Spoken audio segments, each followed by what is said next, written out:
Now, the government is to offer the North and the Midlands a cut-price bare minimum of railway upgrades, despite Boris Johnson's promise this week to level up the UK, it's been reported. It'll be bad news for Liverpool, Manchester and West Yorkshire, and not great for the North East either, a source told The Independent, which broke the story last week. According to the paper, Rishi Sunak's Treasury is understood to have blocked demands for an underground through station in Manchester, creating a capacity bottleneck. The government's also expected to rule out including Bradford on the direct route of Northern Powerhouse Rail on cost grounds. And Liverpool too is expected to not get a 20-mile section of high-speed line linking the city to HS2 and Northern Powerhouse Rail. Well, joining me now is Henry Murison, Director of the Northern Powerhouse Partnership. And Henry, this all sounds like the government's really rolling back from its commitments to areas that it seemed to win over not so long ago.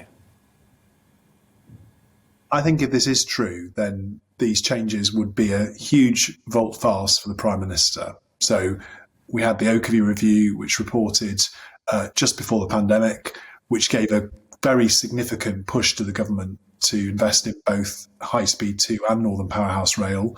The Prime Minister, rightly on the back of that, committed to integrate the new lines across the Pennines with HS2 to get maximum economic benefit.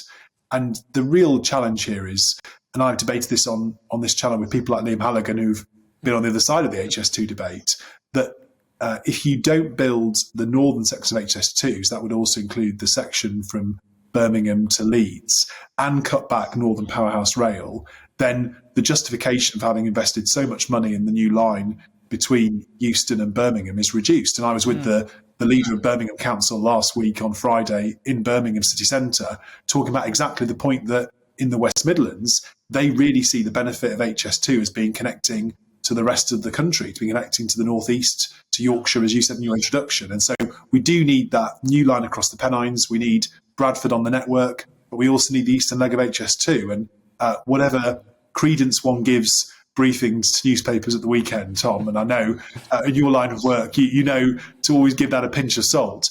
I think there are definitely some in the government who are trying to roll back on what the Prime Minister's previously promised. And the problem with that is that the Prime Minister is a popular figure in many communities in the north of England. That's clearly shown from the general election results.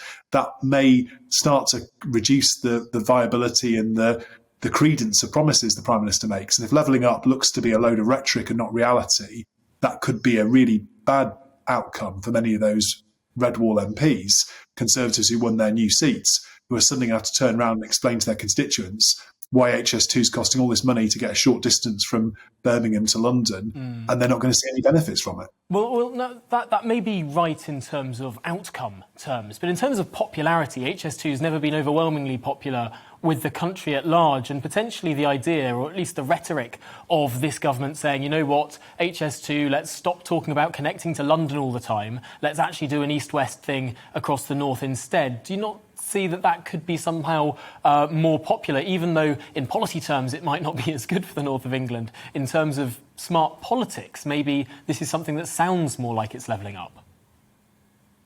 I think the problem the government have got is they've already blown that money building the line between Euston and Birmingham. So much of that money's already been sunk in. They're literally tunnelling now. That's what the Oakerview Review told the government it should do.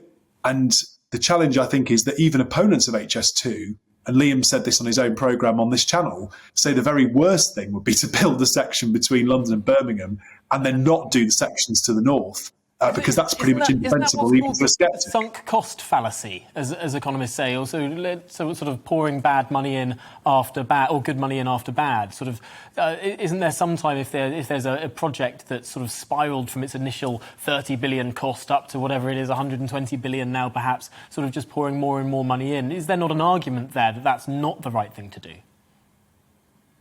I think the argument, Tom, would be to cut cost on the section between London and Birmingham. The challenge is that the cost-benefit ratio for HS2 relies strongly on that eastern leg. And you, in one of your earlier questions, pointed out the kind of ridiculousness of what's been in the papers over the weekend, because there were people in Treasury trying to say in the run-up to the Oakerview Review and others who opposed it, I think some perhaps advisors, some others, including malcontents and others who have never liked this project, right?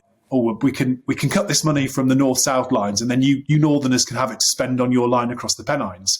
And the briefing at this weekend just shows how that's a load of old codswallop, right? If you give the Treasury money back for a project, they'll spend it on whatever they're going to spend it on. Yeah. And that's why you look at lots of MPs in the Red Wall last week at Tory conference, Robbie Moore, the MP in Keighley, where I'm sitting on the outskirts of Bradford, MPs like Jason McCartney with marginal seats in West Yorkshire, people like Paul Howell. Do you mean this is the person the Prime Minister visited in Sedgefield the weekend that he won the general election to celebrate, back in Trimdon, surrounded by Conservative activists, back in Tony Blair's old constituency? Yeah. These are pretty iconic places where there are strong supporters, both of that line across the Pennines, but also that north-south connectivity, because as well as the people who never liked this project, there are lots of Conservative voters who run small businesses, who work in successful firms across the Pennines, who work in successful businesses in Manchester and Leeds, up in the northeast.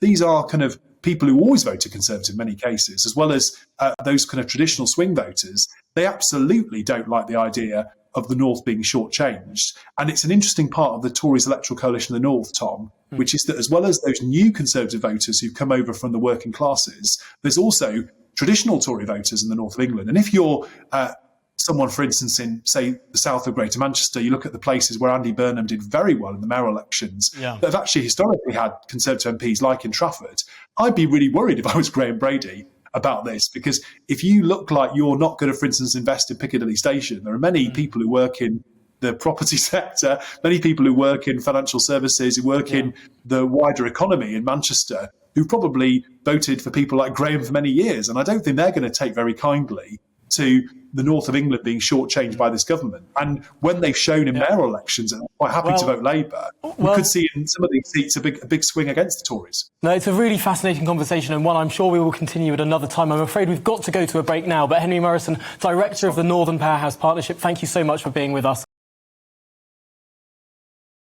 Welcome to the GB News YouTube channel. You can watch us live 24 hours a day, catch up on your favourite shows and join in the conversation in the comments below.